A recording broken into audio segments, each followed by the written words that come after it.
Hey Tom. Good morning, Good Seth. morning. Good morning. How we doing? Life is good. Life is Wonderful. good. Thank you. Wonderful. Wonderful.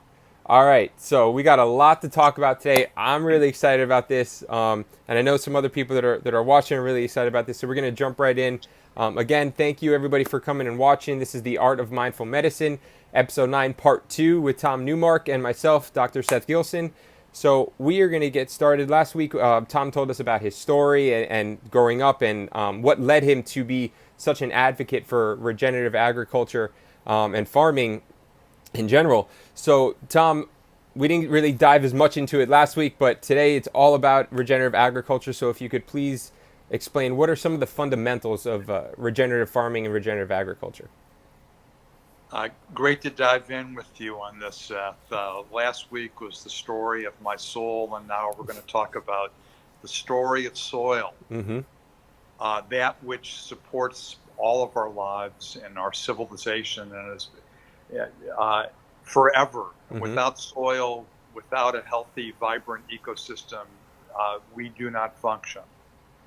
And Absolutely. what we know is that we've been doing it wrong for probably about 10,000 years. Just a From little the while. we made this mistake. We invented the plow, Uh and I take personal ownership of that mistake. So I, huh. because because I did a DNA genetic history Mm-hmm. through the National Genographic Project. Mm-hmm. And it turns out that my DNA was the specific haploid group that can be traced back to a tribe in the Middle East that invented modern agriculture. Oh wow. All right. So maybe it is your fault. And I have some karma to work out. Yeah. Right. Right. This is my lifetime. This is my lifetime to do it. some generational So history and traumas to go through. So. exactly. So we invented the plow. Mm-hmm. We launched what's called the Neolithic Revolution, Mm-hmm. which anthropologists say was the biggest mistake that humankind ever made. Mm-hmm. And we changed our relationship to the planet. It used to be a conversation. It used to be a collaboration. Mm-hmm. And the Neolithic mindset, the mindset of domination, control, subjugation, that we are in charge of the planet.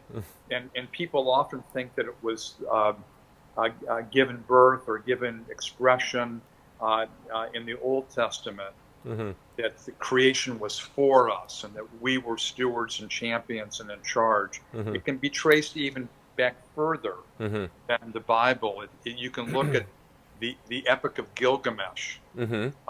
where Gilgamesh kills the god of the forest, Humbaba. Mm-hmm. This has been in our culture for for 10 millennia. Mm-hmm.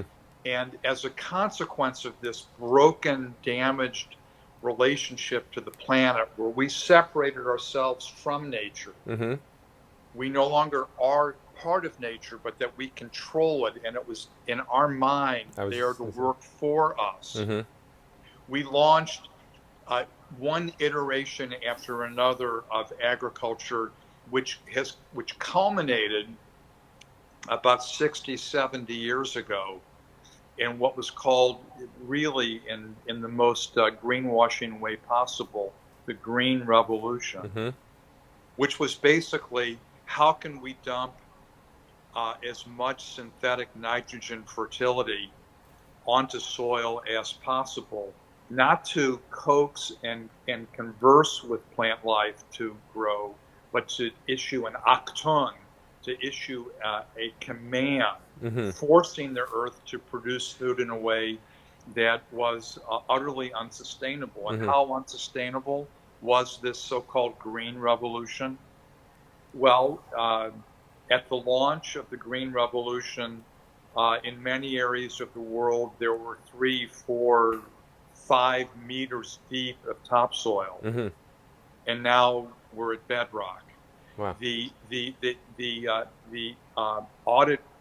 Environmental Audit Commission in Europe, in England, Mm-hmm. which advised the House of Commons, said that all through England 50, 60 years ago, Mm-hmm. there were 9 to 10 feet, 3 meters of topsoil. Mm-hmm. Now it's rock. Wow. Worldwide, we are losing, and estimates vary when soil scientists look at this, Mm-hmm. but there's agreement that we're losing at least 25 billion tons of topsoil every single year. Wow. Some estimates are that we're losing 75 billion tons of topsoil. Wow. And we're losing it because of erosion. We're losing it. Uh, Basically, it's because of the way we're growing food, Well, because of the plow, mm-hmm. because of fertilizers, because of pesticides, That's what I was going to because say. The fertilizers and pesticides, essentially, I mean, you kind of sterilize the microbiota in the soil to a sense, right? In a sense. what? Yeah, yes and no. It's a weird whipsaw that we're creating. Uh huh. the there was a report that was issued about 10 days ago, some magnificent science from Rothamsted, Mm-hmm. Rothamsted, Mm-hmm. the Rothamsted Institute in Europe, looking at data from the University of Illinois at what are called the Morrow plots, Mm-hmm. which have been in continuous cultivation now for, I think, over a century. Mm-hmm. And every single year at the Morrow plots, organic matter was being generated, was being built, was being reestablished.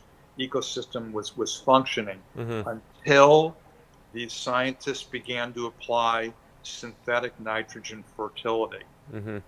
And once they began to apply the synthetic fertility, it changed the microbial dynamics Mm-hmm. in the soil. It's all about what we decide to feed. Yeah. All of these forces are present in Mm-hmm. us, in the soil, in our ecosystem. It's all to what we give our attention. It's all to what we give nourishment. And this is your specialty. Mm-hmm. You're a holistic doctor. Mm-hmm. So what beast are you choosing to feed? Mm-hmm. What angel are you favoring? Yeah. Well, when you dump synthetic fertility chemicals into the soil, when we abandon biological farming and we adopt chemical extractive Mm-hmm.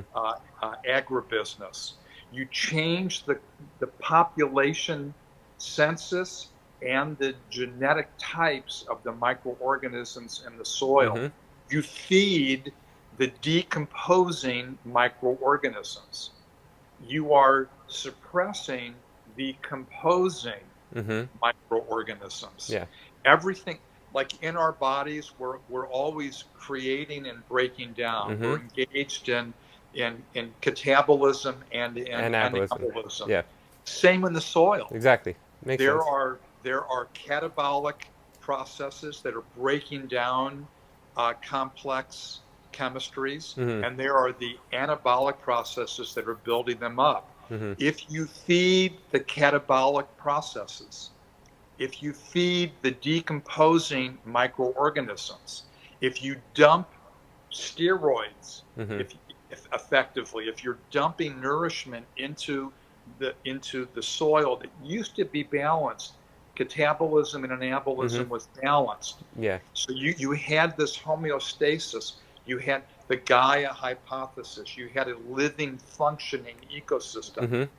But now you dump in the chemistries and you take a knife and you rip apart the body of Mother Earth Mm-hmm. repeatedly by plowing. Mm-hmm. That mistake we made 10,000 years ago. Mm-hmm.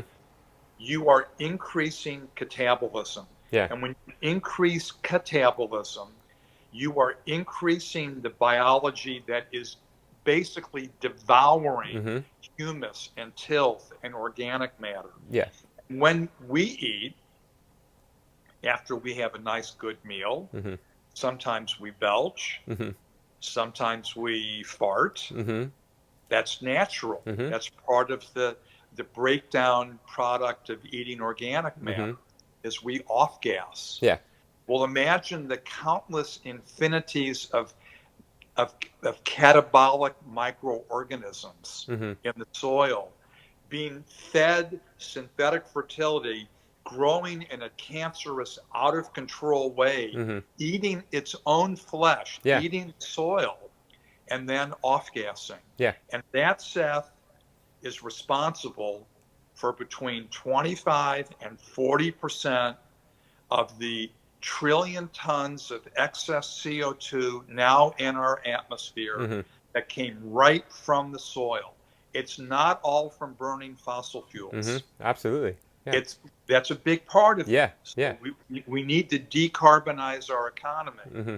but we need to stop the the out of control catabolism Mm-hmm. that we have created by the so-called green revolution, by Mm-hmm. dumping poisons, by dumping synthetic fertility into the soil, Mm-hmm. by ripping apart the body with the plow.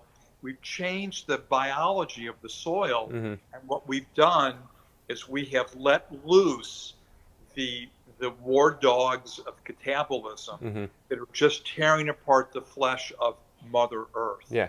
We've got to stop that, Mm-hmm. because what the FAO, the Food and Agricultural Organization of the United Nations, has told us is that if we don't stop this madness that we launched 10,000 years ago, but that we really kicked off into high gear 50 or 60 years ago. Mm-hmm. If we don't stop, we will run out of soil in 60 Yeah, years. that's what I just saw a documentary about. They said the same exact thing, and we have about 60 years of somewhat healthy soil left, and then what? I mean, Right. And then it's the Last Supper. yeah. So I mean, in your opinion, I mean, so you're saying that these nationwide organizations and international organizations that are saying these things, why don't we do anything about it? It's a matter of the story is so gripping, the Mm-hmm. old story, the old paradigm. Mm-hmm. There is nothing so powerful in all of the world as a paradigm. Mm-hmm. It's how we think. Mm-hmm. We This is like when you say to people, "Can we farm any other way than we are currently farming?" And the answer is no, no, no.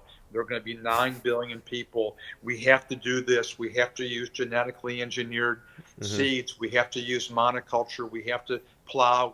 The mindset, people just can't see that there's an alternative, but it's all around Yeah. us. So like you're saying, there's going to be 9 billion people on the earth at some point, and I have heard from other people in the health field, and now obviously in your field of agriculture, which everything basically depends on. Um, I mean, so how can regenerative agriculture change that? What are some of the things that it specifically does to alter that it can sustain more life on this planet and still improve the soil rather than just break it down and take away from it? So degenerative, extractive, destructive, industrial agriculture destroys the soil. Mm-hmm. We've laid the foundation for that.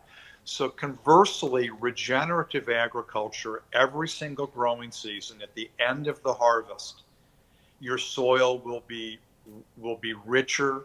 There'll be more organic matter in the soil. Mm-hmm. The plants, via photosynthesis, will be absorbing CO2 from the atmosphere, powered by solar energy, Mm-hmm. because that's what photosynthesis is, Mm-hmm.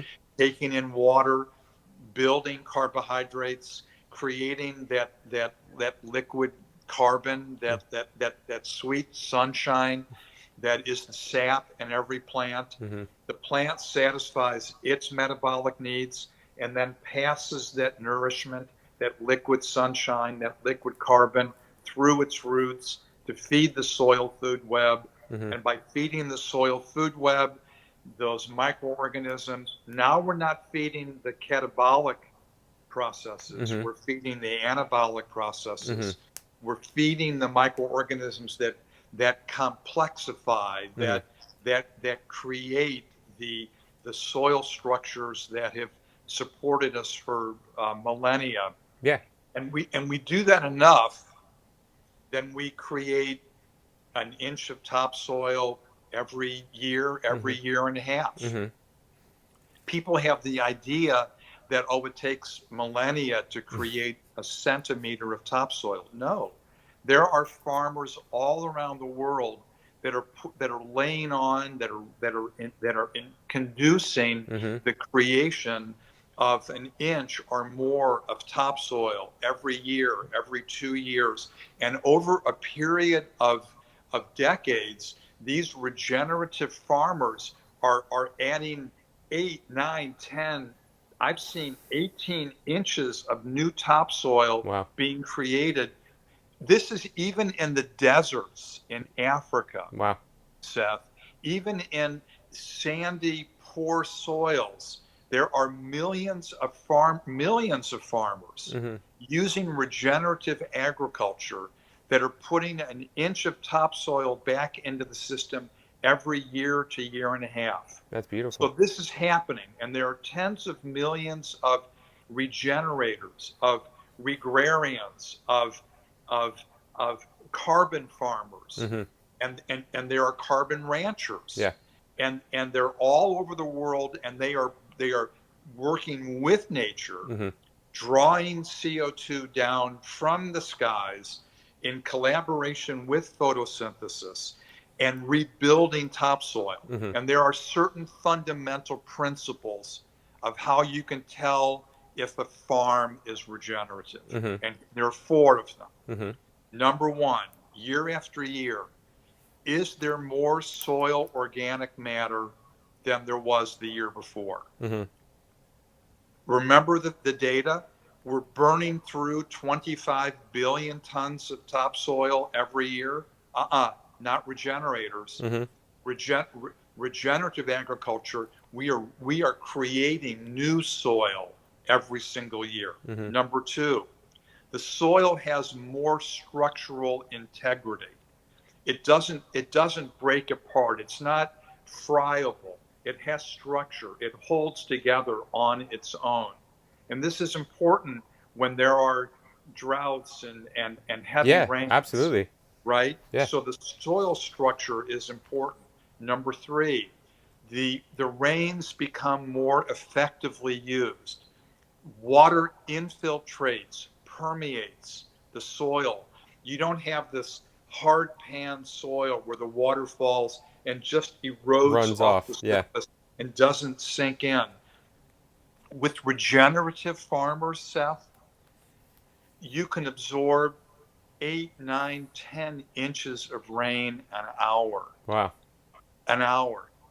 With conventional agriculture, you'll see the soils wash off in floods, and you'll see big pooling of water on the soil. Not with regenerative agriculture. Mm-hmm.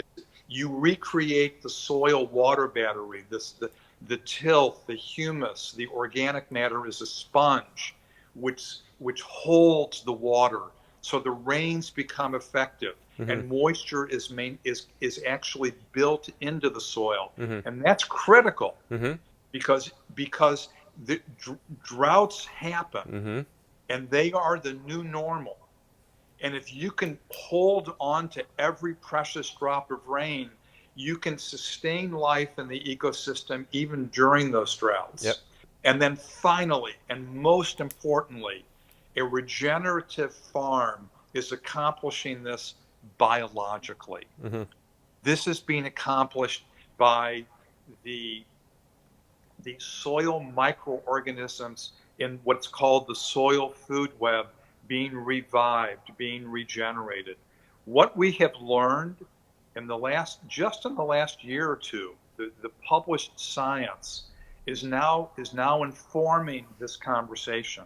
It turns out that soil organic matter, Mm-hmm. humus, tilth, that soil organic matter is principally created anabolically out of the glue and the gum, the secretions, excretions, the necromass, Mm-hmm.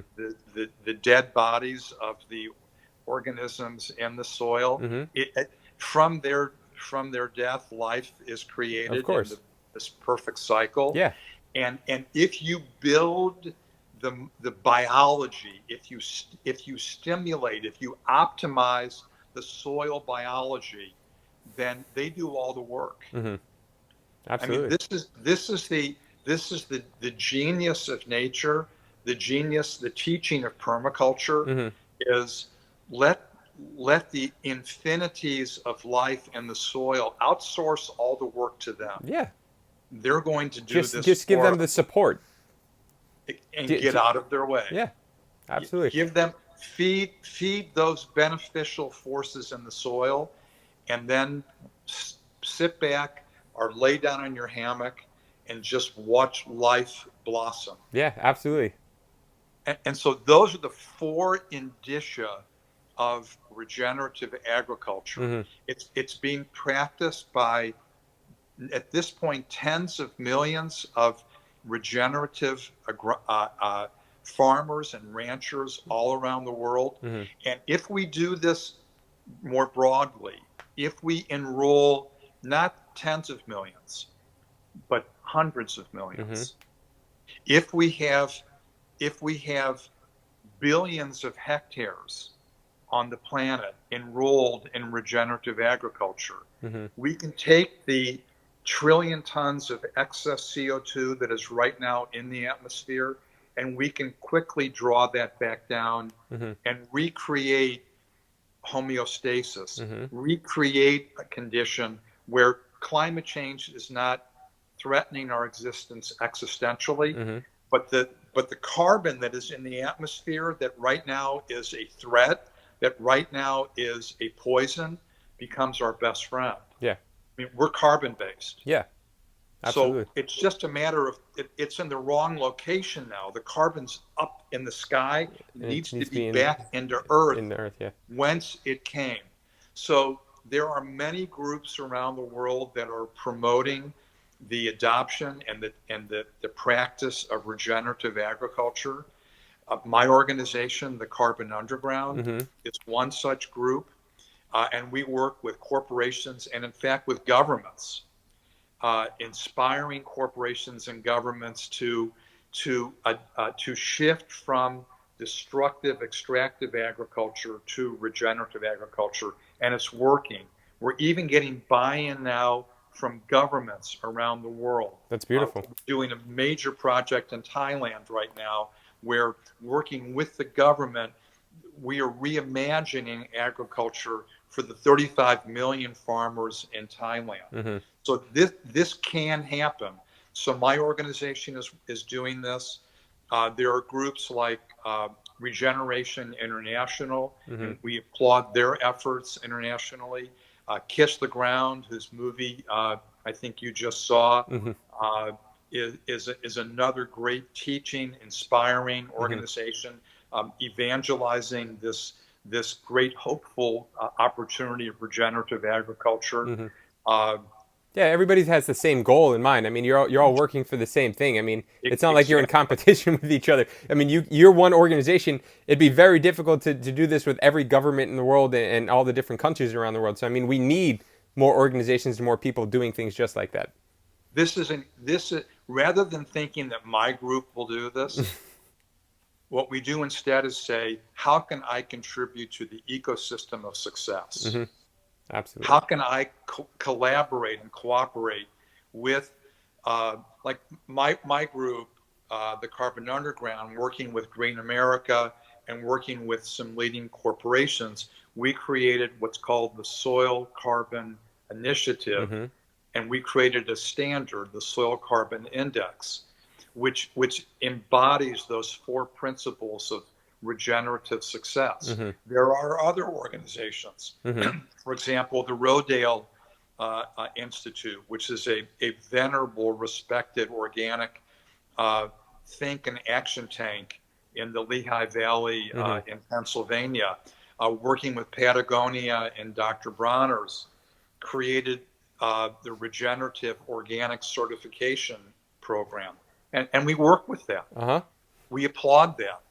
There is no one right way. Yeah. There's just all of us collaborating together, joining together in this worldwide regenerative revolution. Which is exactly what it's all about. I mean, so Right. now that we know there's a lot of there's different organizations, there's different people in all different parts of the world that are doing these types of things. And for example, the farm at Finca in Costa Rica that you own, what are some of the examples of things that are being done on the farm that enhance and improve the land and the soil that in that area? This was the great revelation for me, Mm-hmm. because we started the farm 25 years ago, and it was an organic ginger and ultimately ginger and turmeric farm. Mm-hmm. That's how we started. Mm-hmm. And we were one of the first organic farms in Central America. Mm-hmm. And then a few years later, we decided to go biodynamic. Mm-hmm. And we were enrolled in the Demeter Biodynamic Organization. We were Demeter certified. Mm-hmm. And we would go around patting ourselves on the back. Aren't we great? We're organic. We're biodynamic. Mm-hmm. And then we did soil testing. Mm-hmm. And we discovered that even though we thought we were the bee's knees and doing everything right, that we actually were damaging our soil Wow. with our practices. And that was the epiphany. That was our revelation. And that's when we started to learn about regenerative agriculture. Mm-hmm. And we learned that plowing, it's incompatible Mm-hmm. with you can't rip apart the flesh and expect that flesh to grow year after year. Mm-hmm. So you have to minimize, make that soil disturbance as gentle as possible. Mm-hmm. And and so what we also learned, that the way we were planting our ginger and our turmeric, which was in monoculture rows, like you'd see in industrial farms Mm-hmm. in America, rows of corn, rows of soybeans. Well, we were doing it. I Mm-hmm. mean, we were organic and biodynamic, but we had rows of ginger and rows of turmeric, Mm-hmm. and that led to rows of disease. So we were losing our soil and we were losing our crops Mm-hmm. because we weren't regenerating. So then we began to embrace regenerative principles. Mm-hmm. And the fundamental truth of regenerative agriculture is, if you want biodiversity in the soil, if you want all of the soil food web and the microorganisms flourishing below ground, then have biodiversity above Above ground. ground. Exactly. That makes perfect Because sense to me. because as above, so below. Yeah. Right? Yeah. So what we learned is we can't farm in monoculture rows. Mm-hmm. That's how nature produces food. Nowhere, never. Mm-hmm. Right? Absolutely. So what we do is we need to look at nature. We my farm, Finca Luna Nueva, is on the Caribbean slope of the humid rainforest in Central America. Mm-hmm. Well, how does the rainforest produce food? Mm-hmm. That should be our guide. Not how does some farm in Iowa produce food. That's a Exactly. different ecosystem. Absolutely. It's how should we work with the laws of nature? And that's the case for every farm and every ecosystem with every crop. Is you need to look at the natural history of your area and align yourself with the forces of nature that produced food and soil Mm-hmm. in that ecosystem. So for us at Finca Nueva, to produce food more like a rainforest, you had to have trees, and trees of multiple heights Heights. called Yeah. multi-strata. Mm-hmm. So rather than having monoculture rows, we have polyculture, we have permaculture. Mm-hmm. Sure, we have some annual crops, Mm-hmm. ginger and turmeric, but they're worked into a system of permanent agriculture, so that you're not disturbing. The roots are going deep in the soil. Soil is created at the tips of Of the roots. roots, Yeah. That makes. right? Absolutely. So we have learned over the years that everything we were doing was wrong. I mean, no, we were organic and biodynamic, and those were wonderful. Mm-hmm. those don't necessarily regenerate Yeah. ecosystems. We had to we had to layer onto our organic practices the regenerative practices. Mm-hmm. And so the key learning was biological diversity. Mm-hmm. As much above ground diversity, as many different plants with different roots, of different root sizes, of different root depths, and it's in all the soil pores of all of those roots that organic matter is created and is safely stored. And that is what science has confirmed, and Mm-hmm. that's what our observation has taught us. And so that's the essence. And how much biodiversity?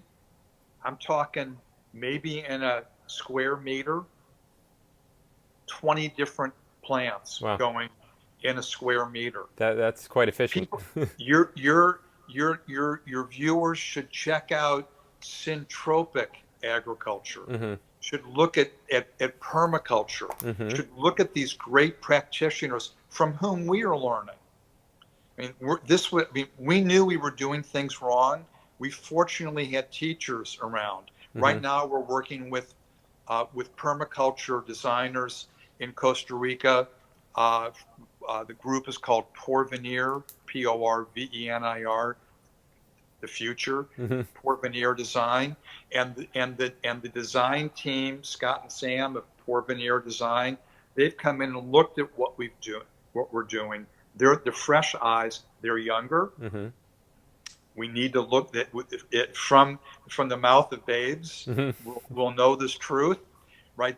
They've come in with a fresh look and said, uh, Stephen Farrell and Tom Newmark, you're wonderful guys. Your hearts were in the right place, but you got to do some things differently. Mm-hmm. You can't keep doing the same things and expecting different outcomes. Mm-hmm. We have to do some. We have to embrace these permaculture design principles. So for us in the human tropics, it's really actually easy. Mm-hmm. We look right at our boundary, at our border, at the children's eternal rainforest, and we say, well, how does that rainforest produce food? Let's do that here. Yeah. So cacao, Mm-hmm. it's a great example.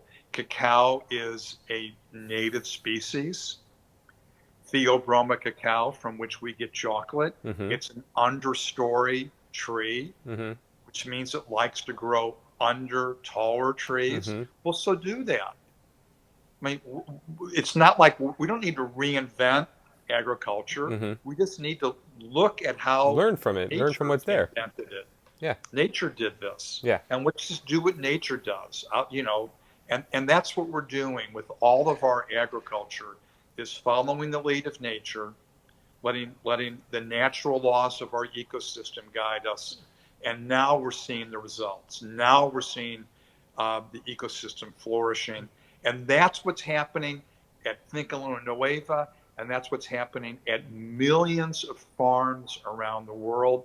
So once people can start traveling again, si Dios, si la Diosa quiere, si Dios quiere, once people can start traveling again, then you can come to our farm Yep. and learn how it's done in the tropics. Yeah. And there are teaching farms all around the world where people can go and study the successes and the failures and the experiments, because we're learning every day, Mm-hmm. of how people who are embracing the regenerative revolution are doing it. And it's very exciting. I wake up hopeful every morning. Mm-hmm. I know we're facing an existential threat with climate change. Mm-hmm. I know we're at a soil cliff. I know our water cycle is broken. I know our nutrient cycles are broken, Mm-hmm. but there is a solution. Exactly. With the And we technology actually, that we have, that's the thing. With what we and already have. it's free. Yeah. Exactly. There's no patented technology blocking us. Yes, exactly. This is Mother Nature's great gift to us. Yeah, I completely agree. But so now that people have a little bit more of an understanding of what regenerative agriculture is and some of the real true the gravity and the importance of it, I want to talk about how regenerative farming impacts people on an individual level, whether it's health, socially, or economically. And some of the things that we had discussed that you wanted to talk about was extractive industrial agriculture and pandemics. And because obviously that's very relative to what's going on. And I mean, I think these types of practices clearly can prevent certain things from happening in our society. So that affects all of us on an individual level. So there's this concept called a black swan event, Mm-hmm. like which is a term used to describe just something you didn't see coming. Mm-hmm. This is a once in a million, once in a never situation. And so people are now saying that this pandemic we're in is a biological black swan event, totally unpredicted, totally unimaginable that this could happen. Mm-hmm. And that's nonsense. Exactly. That's nonsense. Any rational epidemiologist, any I was just biologist gonna say worth biologist. Yeah. his or her his or her salt, any healthcare practitioner Mm-hmm. could look at the forces that we've unleashed in the world and not only could but did say this is inevitable. Mm-hmm. Pandemics, we have created the conditions for pandemics. Mm-hmm. Well, what we've learned is that uh, these pathogenic microorganisms, uh, viral or bacterial or otherwise, Mm-hmm. they're going to be in nature. I mean, that's part of nature. I mean, we've got all of the different catabolic and anabolic microorganisms, and it's a ballet, and it works, and homeostasis is maintained. Mm-hmm. But if you break apart the balance of an ecosystem, then things get out of whack, Mm-hmm. and the pathogenic forces can get released from an area where they just couldn't break free. Mm-hmm. Like so, wherever the pathogen, the COVID-19 pathogen, wherever it came from, Mm-hmm. it was there, and now it broke free. Mm-hmm. And epidemiologists and biologists say, well, how does a pathogen break free from its confinement in an ecosystem? Mm-hmm. And the answer is it finds ready and easy targets that it can then develop the momentum Mm-hmm. to get escape velocity from where it had been locked in. So remember I said at my farm, I farmed in monoculture rows, Mm-hmm. and that led to monoculture disease. Mm-hmm. Well, there's a learning there. The learning is monoculture, the absence of diversity creates an ideal condition for pathogens to Disease. proliferate, Yeah. right? Absolutely. So conversely, biological diversity creates complexity. Mm-hmm. And biologists refer to the complexity in a healthy ecosystem, and I love this phrase. They describe it as stochastic friction. Mm-hmm. Stochastic is a fancy word for random. Mm-hmm. So if you have a really diverse ecosystem where there's all this noise and clutter and hurly-burly, and there are all these different life forms, and there are insects and mammals and trees, and there's just so much complexity, In life, yeah. that's a very inhospitable environment for a pathogen to infect a row Yeah. and then break free. Yeah. So, what biologists say is the absence of stochastic friction creates the seedbed for pandemic. What we in the regenerative agriculture world say is you're welcome, because we in the regenerative agriculture world are all about creating stochastic friction. Mm-hmm. We're all about creating above ground biodiversity, which creates below ground biodiversity. Mm-hmm. And there are many peer reviewed published papers, Seth, Mm-hmm. demonstrating the relationship between above ground biodiversity and below ground biodiversity, and all of the noise and clutter of all of that biodiversity reestablishes stochastic friction, Mm-hmm. which creates the impedance creates the resistance to pathogens breaking free. So while people are talking about vaccines and people are talking about drugs and people are talking about how to respond on the level of the disease, Mm-hmm. we in the regenerative agriculture world say, yes, by all means, deal with the pandemic. We have to. Yeah, you But, can't just but ignore it now that it's here. can't ignore it. Yeah, But rather than fighting the darkness, turn on the light switch. exactly. Rather than fighting the disease on its own, Mm-hmm. create the conditions that resist Yeah, go to the pandemic. source of the problem. Don't just fight it on the front lines. You have to go to the origin of it. You go more deeply, Mm-hmm. and that's what you and your medical practice are all about. Mm-hmm. You deal with the ground state, the sources of issues. Mm-hmm. Sure, if there's if you got a broken bone, you got to get it set Yeah, and fixed. exactly. I mean, if there's superficial problems and things that people are having, of course you deal with that. But then you have to go deeper and you have to see the source of these problems and what can people change in their own mini ecosystem, because that's what each of us really are. We're our own mini Right. little ecosystem. You have to make certain changes to, like you so beautifully put earlier, you have to create homeostasis, whether through anabolism and catabolism, like you were saying. I mean, those are natural processes that are constantly going on in everybody's body, and it's the same thing going on in the earth. I mean, and that's exactly how you just know, if you know nothing else, just things like that tells you how connected we are with nature. We come from nature.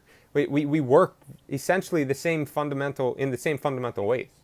So. I mean, we are one of 50 million, 100 million species on the planet. We are part of the playful, joyous expression of life. Mm-hmm. We're just one spark in that flame of life that Mother Nature created. We're not separate from it. Mm-hmm. Uh, the laws that govern nature govern our health. Mm-hmm. And so we in the regenerative agriculture world, if you were to really ask us, we would say we are the holistic doctors fixing on a very deep level Mm-hmm. the broken uh, homeostatic health mechanisms of Mother Earth. Yeah, absolutely. And So, that's who we are. 100%. And I really appreciate all the knowledge and things the information that you're sharing, because this is so incredibly important right now. But I do want to keep moving on. So one of the things that John had actually said in the comments earlier, which most of us know, is that the nutrition quality, the food quality, and the nutrition density in food is obviously lessened in the past 50 years or so, that like you and I had discussed.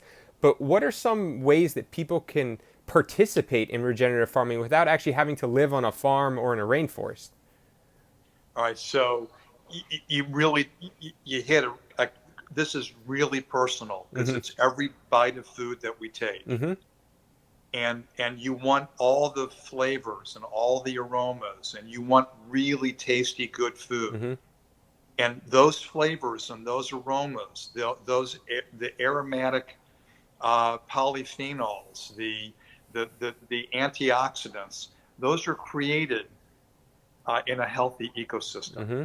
If you want shelf stable food that looks pretty but doesn't have much flavor, then chemical agriculture can deliver those day in and day out. For a little But while. until there's no more soil, Exactly. right? Until we starve to death, Yeah. right? And there's no more water. You're right.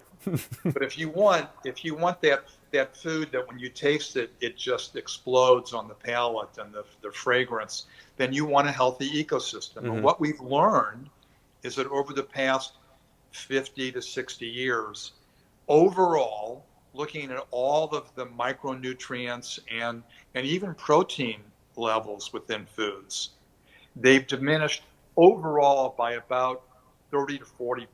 Mm-hmm. We're great with producing carbohydrates. The Green Revolution, they're the boss at producing carbohydrates, and they're not doing so well with the micronutrients, Mm-hmm. right?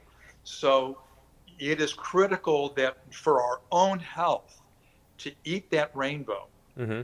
and to have that rainbow be as colorful and flavorful and aromatic, which comes from the the vitality of the soil food web, delivering micronutrients from the soil to the plants, and those are the building blocks of those nutrient ingredients. Mm-hmm. Now, what can we do if we're not a farmer? Mm-hmm. Number one, I bet that most of you are farmers. I'm going to ask for a show of hands. How many people, all right, how many people, hold on, how many people who were watching this have lawns? Okay. Okay. You're a farmer. Mm-hmm. The number one, the number one crop grown in the United States is your front lawn, Mm-hmm. is the short rooted grasses that are non native, Mm-hmm. that have really tiny little root systems that basically do nothing to help with the soil. Mm-hmm. They're monoculture. Mm-hmm. Remember, monoculture is the enemy of regeneration. Mm-hmm. So all of you with yards, and whether you're in a whether you own a home or you're leasing a home, or you in your community has parks and public spaces that you have some say in, Mm-hmm. you're all farmers. Mm-hmm. It's the number one crop on which we apply synthetic fertility and pesticides Mm-hmm. in the United States. Mm-hmm. So it's the number one crop in acreage, and it's the number one recipient of synthetic inputs. Mm-hmm. So stop. I mean, just stop. And there's now a movement in the United States and around the world to convert the monoculture, uh, non-native uh, grasses in your front yard to gardens. Mm-hmm. It's better for the bugs. It's better for the birds. Mm-hmm. It's more beautiful. Whoever told us that monoculture is more beautiful than a native tallgrass Mm-hmm. prairie? Really? Mm-hmm. Have you not seen a native tallgrass prairie? You know that in that song, and purple waves of grain. I mean, there's what is it, the Purple Mountain Majesties? That Mm-hmm. was what it was. Mm-hmm. I'm getting the verses conflated. But I mean, look at the Great Plains. Yeah. The Great Plains were not created by short-rooted monoculture grasses. Mm-hmm. They were created from the diversity of life in the Great Prairie. Yeah. So now let's take a look at Illinois. It was called I think it was called the Prairie State, Mm-hmm. and Iowa was part of the Great Plains. Well, how much of the Great Plains of the native prairies still exist in places like Illinois and Iowa and Missouri and Nebraska? Less than a fraction of 1%. Hmm. We've plowed it all under, and we've planted the enemy. Mm-hmm. Monoculture madness, soy and corn. Mm-hmm. And so we've taken the stochastic friction and the beauty and the richness of the tall grass prairie, Mm-hmm. with roots that went down meter upon meter upon meter. Mm-hmm. And we've converted it to monoculture, and in the case of we humans in our homes, to front yards. Yeah. So when people say, what can we do? Number one, look outside, look in your front yard, in your backyard, and say, where can I reintroduce biological diversity? Mm-hmm. And the more bugs and the more bees and the more butterflies and the more birds, the merrier, Yeah. the better. Absolutely. Then you can also, when you go to farmers markets, when you go to your health food stores, your organic markets, wherever you're getting your food, Mm-hmm. start asking the producers the questions. Are you regenerating your ecosystem? Mm-hmm. Well, I'm certified organic, they say. Great. But there are now even certified organic strawberries grown in vermiculite hydroponically, right? Mm-hmm. Yeah. So I don't want to hear that you're organic. Organic is great. I Yeah. mean, I'm glad to not have the bad chemicals, but how are you personally, farmer, Mm-hmm. regenerating your ecosystem? Yeah. Because I want to eat food that not only nourishes me, but that represents the nourishment and regeneration of the planet. Mm-hmm. And I also know that if I'm growing food in soil that is regenerating, the micronutrients will be there and that Mm-hmm. food will be healthier for me. Mm-hmm. So start asking questions. Absolutely. Back in the day, I used to tell people, ask whether your foods were grown organically or with the use of GMOs. And those are great questions to ask. But now you're the mindful doctor, now the mindful consumer Mm-hmm. needs to ask the food producers that all important next question. Are you part of the regenerative revolution fixing the broken ecosystem Mm-hmm. of the planet, or are you part of the problem? Because Exactly. I want to support you, regenerator. Yeah. So more and more, there are local food producers that are on the regenerative bandwagon. And with your shopping dollars, with your purchasing decisions, Yep. support them. Absolutely. And it's just about taking a little bit of inconvenience that it makes for you in your day to do a little bit further research or asking a few extra questions, just going Right. out there and doing those little things that make a massive difference. And like obviously, I'm not suggesting that everybody just become a huge farmer and completely. I mean, do the things that we can all do the things like you mentioned, but you're not gonna. Obviously, we have to work and like people have their lives and how they live. But who you support, who you buy things from, makes a massive difference. So, Uh, that to which we give our attention grows stronger in our lives. absolutely. And you asked before, why isn't this happening? And I said it's a matter of political will. Um, start feeding, start giving your energy, your life force, your heart to this. Mm-hmm. Start asking the questions. Start engaging in the conversation. Yeah. Is it a little bit more? Is it inconvenient? I mean, it's so convenient to get food these days compared to anywhere else in the world. That's Yeah. so easy for us here in the United States and in all Western societies. Mm-hmm. It's just so simple. Just engage with your in your grocery store Mm-hmm. with the produce manager. Absolutely. Which of the foods here were grown uh, locally with a mindset of regeneration? I do this. Mm-hmm. And And there's people. I mean, I'm sure that for most of us, the first person we ask is going to have a clue what we're talking about. Exactly. So you go and say, okay, is there a manager or someone that knows anything about what's actually going on in the store, not just what's in aisle 10? So I mean, right. I completely get it. It's just we have to take an extra few minutes to really just be mindful of not only what we're eating, but where what we're eating comes from and how it's grown and how those people are operating in the world. I mean, it's such a huge factor. And it's such a great point. So Seth, in 1999, we talked about this in episode one. Mm-hmm. In 1999, when I told my company we're going to go non-GMO, and the answer was, "Huh? Yeah. Like, what's a GMO?" Yeah. No one asked that question. No one knows about it. Mm-hmm. No one cares about it. And you remember my answer was, "Yeah, but I I care care about about it." it. Exactly. Right. And when I cared about it, then our company cared about it. And then we went out and we started educating people. Mm-hmm. Now, almost everybody listening to this, 100% of the people listening to you Mm-hmm. week in and week out are aware of the problem of genetically modified Mm-hmm. foods. Mm-hmm. They're aware of the danger of the genetic roulette wheel Mm-hmm. that we started spinning. Yeah. But 20 years ago, no one was. Yeah. So it's just a matter of educating. Now, what you're doing now by giving me and others in the regenerative space this platform that you've created Mm-hmm. to talk about regenerative agriculture, thank you. Absolutely. Because It's this an is honor to. I mean.